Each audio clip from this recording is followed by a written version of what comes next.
మన ప్రభువును రక్షకుడునైన యేసుక్రీస్తు నామమున శ్రోతలకందరికీ శుభాభివందనములు. ప్రియమైన శ్రోతలారా, బాగున్నారా? నేను కూడా బాగున్నాను. ప్రభునందు ఎల్లప్పుడూ ఆనందించుడని అపోస్తలుడైన పౌలు చెప్పాడు కదండి. అవును, ప్రభువునందు ఎల్లప్పుడూ ఆనందించుడి. కష్టమైన ప్రభువులో ఆనందమే, నష్టమైన ప్రభువులో ఆనందమే, సంతోషంలోనైనా ఆనందమే, సమాధానములోనైనా ఆనందమే, దుఃఖమైన ఆనందమే. ఈ లోకములో కొన్ని పరిస్థితులలో మనకు సంతోషము కొద్దిసేపు ఉంటుంది, కొద్దిసేపు దుఃఖం ఉంటుంది, కొద్దిసేపు సమాధానం ఉంటుంది, తర్వాత కొద్దిసేపు అసమాధానం ఉంటుంది. అంటే కష్టమైన, నష్టమైన, బాధ అయిన, శ్రమ అయిన, హింస అయిన, వేదన అయిన, పరిస్థితి ఏదైనప్పటికీ కూడా నువ్వు ప్రభువునందు ఆనందిస్తే అటువంటి ఆనందము చాలా గొప్పది. అది లోకస్తులకు తెలియదు. అందుకే పౌలు అన్నాడు, మరలా చెప్తున్నాను, ప్రభువునందు ఆనందించుడి, ఎల్లప్పుడూ ప్రభువునందు సంతోషించుడి. దేవుణ్ణి ఎరిగిన మనము, దేవుణ్ణి నమ్ముకున్న మనము ఈ లోకంలో జీవించుచుండగా మన వ్యక్తిగత జీవితాలలో, మన కుటుంబ జీవితాలలో, సమాజంలో, లోకంలో కొన్ని పరిస్థితులు మనకు అనుకూలంగా ఉంటాయి, కొన్ని పరిస్థితులు అనుకూలంగా ఉండవు.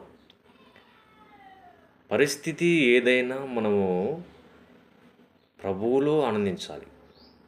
చూడండి, ప్రవక్త అయిన ఏలియా గురించి మీకు అందరికీ తెలుసు. ఆయన దేవుని కొరకు రోషం కలిగిన వ్యక్తి, దేవుని విషయంలో రాజీ పడలేదు. చూడండి, మనము మనుషుల్ని సంతోషపెట్టువారమైతిమా, అయితే దేవునికి మనం ఇష్టలం కావు, ఇష్టలుగా ఉండలేం.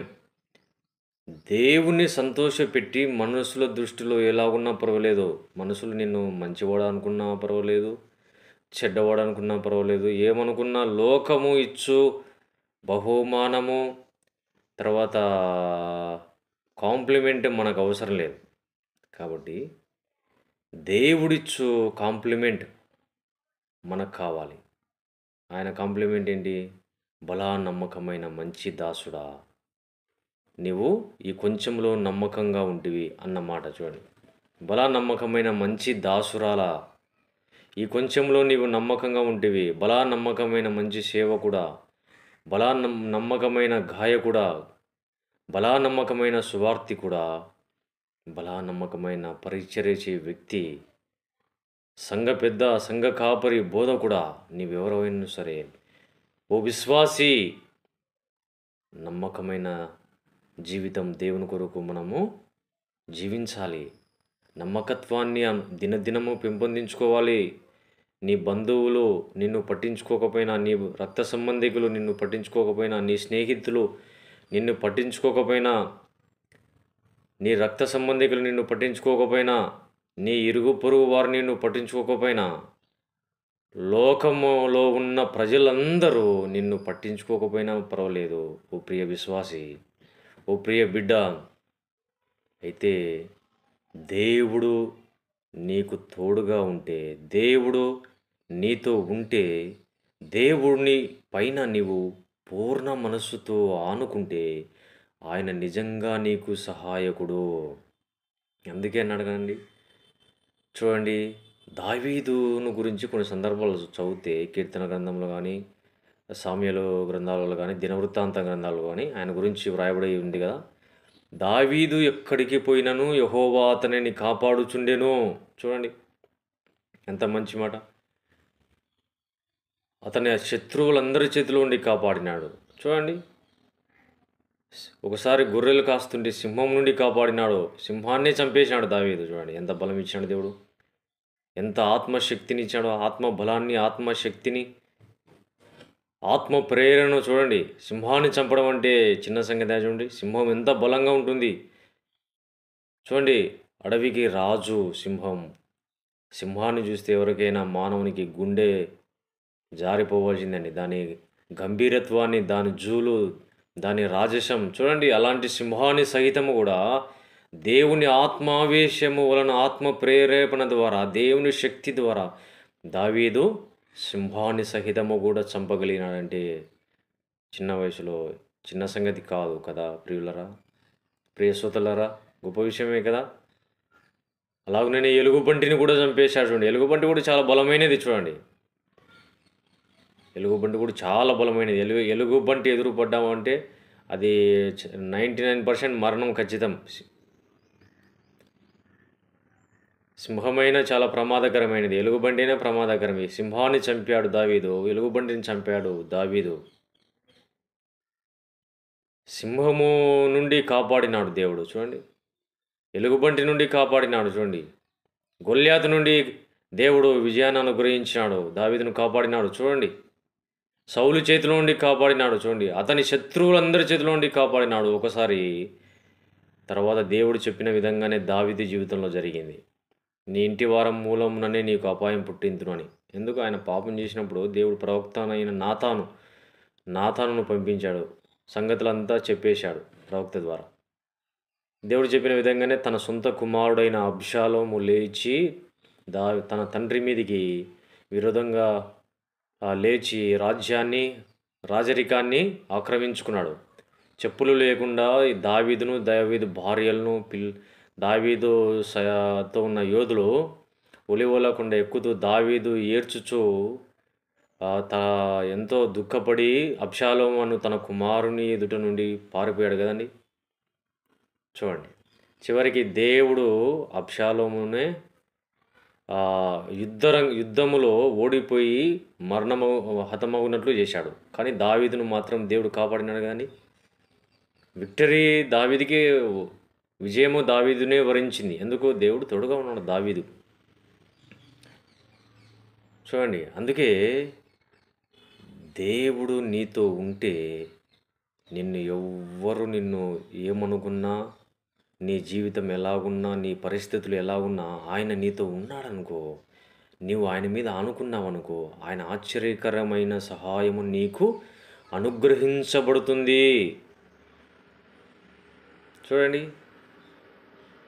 దేవుడు ఎంత గొప్పవాడు చూడండి, ఆయన ప్రేమ ఎంత గొప్పది. దేవుని ప్రేమ ముందు మనుషుల యొక్క ప్రేమలన్నీ తల వంచి తీరాల్సిందే. ఎందుకో తెలుసా? దేవుడు మనల్ని ఎట్లా ప్రేమించాడంటే తన కుమారుడైన యేసుక్రీస్తు వారిని మన పాపముల కొరకు ప్రాయచిత్తము చేయడానికి ఆయనను సిలువలో అర్పణగా అర్పించాడు. యేసుక్రీస్తు ప్రభు ప్రతి మనుషుని కొరకు మరణము అనుభవించున్నట్లు ఆయన మరణము అనుభవించాడు, శ్రమలు పొందాడు, శిక్షించబడ్డాడు, బాధించబడ్డాడు, సిలువ మోశాడు, ముళ్ళ కిరీటం ధరించాడు. ఆయన వీపంతా కొరడా దెబ్బల చేత చీల్చబడింది. 2 దొంగల మధ్యలో సిలువ వేయబడ్డాడు. చూడండి, ఆ సిలువ వేసిన సందర్భంలో ప్రియ శ్రోతలారా, ఇదంతా మీకు తెలిసిన సంగతులే, కొత్తవేమి కావు. సిలువ వేసిన సందర్భంలో యేసు ప్రభువులోని దైవత్వాన్ని గుర్తించాడు ఒక వ్యక్తి, ఆయనే కుడివైపున ఉన్న ఒక దొంగ. చూడండి, ఒక వ్యక్తి, మొదటి వ్యక్తి ఏమంటున్నాడంటే, అయ్యా నిన్ను నీవు రక్షించుకొని మమ్మల్ని కూడా రక్షించుము అని ఆయనను గురించి మాట్లాడాడు. ఆయన రక్షించుకోవడం ఏంటి? ఆయన రక్షకుడు. ఆయన బ్రతికి ఉన్నప్పుడు ఎన్ని క్రియలు చేశాడు? చనిపోయిన వారిని బ్రతికించాడు కదా, కుష్ఠరోగులను బాగు చేశాడు కదా, చాంద్ర రోగులను బాగు చేశాడు కదా, పక్షవాయ రోగులను బాగు చేశాడు కదా, భూతముల చేత బాధింపబడుతున్న వారిని చూచి కనికరపడి విడుదల ప్రసాదించాడు కదా, చనిపోయిన లాజర్ను బ్రతికించాడు కదా. చూడండి, చనిపోయిన విధవరాలి కుమారుని బ్రతికించాడు కదా, అనేకుల పాపములను క్షమించినాడు కదా, అనేకులను చేర్చుకున్నాడు కదా, అనేకుల జీవితాలలో ఆయన ప్రభావం చూపించాడు కదా. ఆయన రక్షించుకోవడం ఏంటి? ఆయన వేడుకుంటే ఆయన శిలువ మరణం నుండి తండ్రి తప్పించగలడు. కానీ తండ్రే పంపించాడు ఆయనను.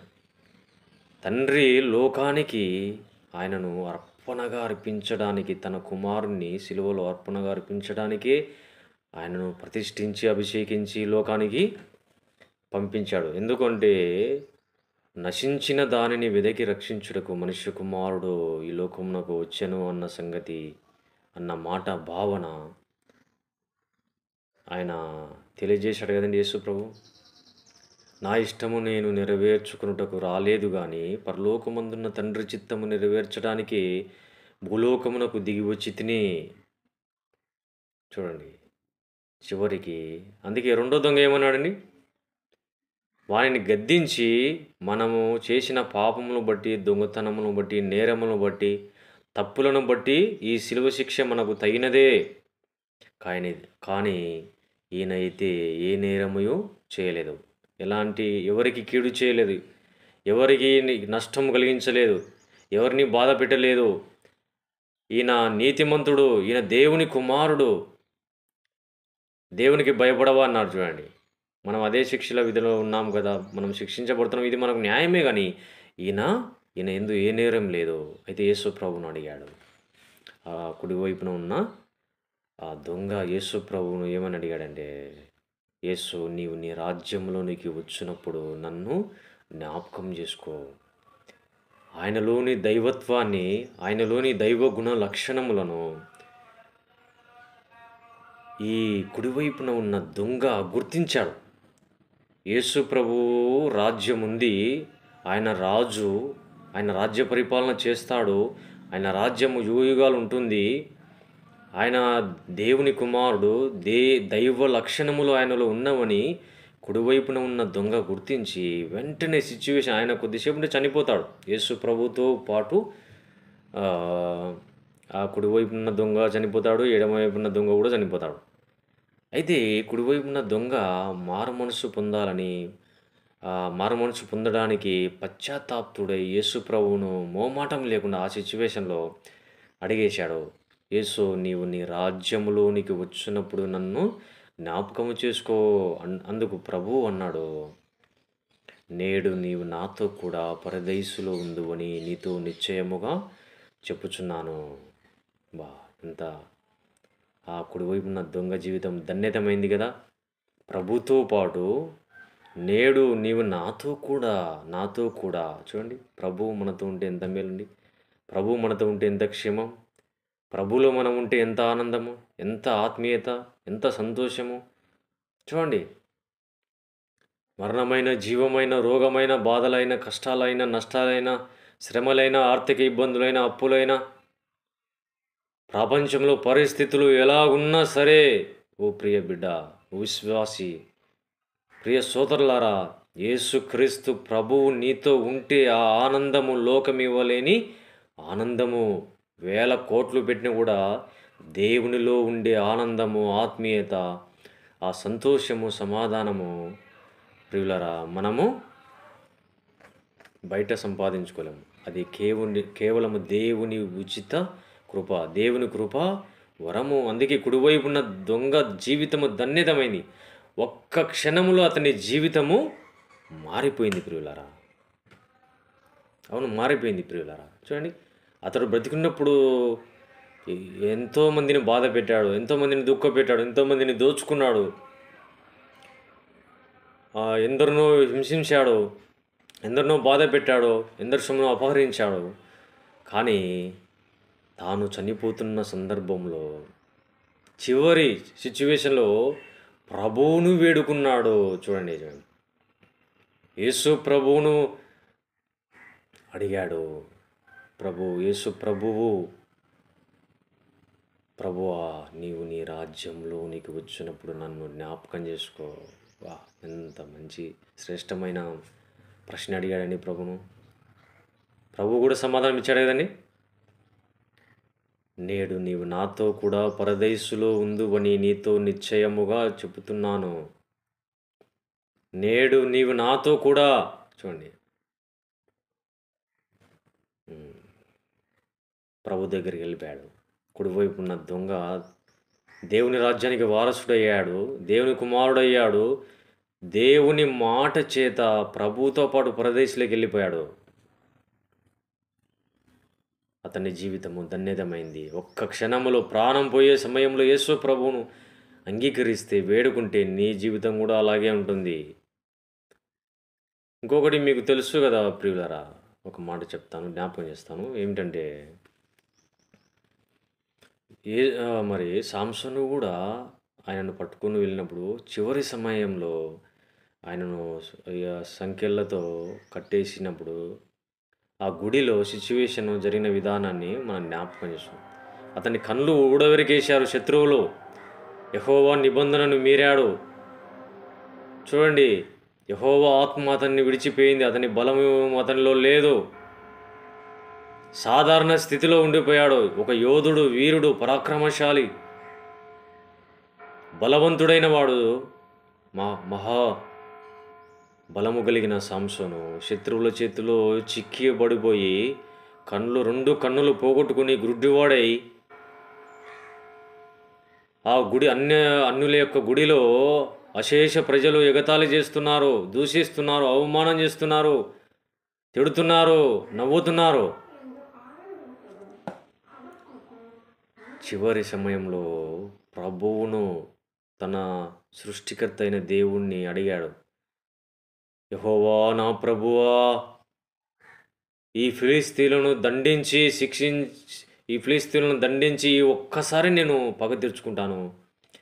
నా రెండు కన్నుల నిమిత్తము ఈ ఒక్కసారి నేను ఫిలిస్తీన్ల మీద పగ తీర్చుకుంటాను.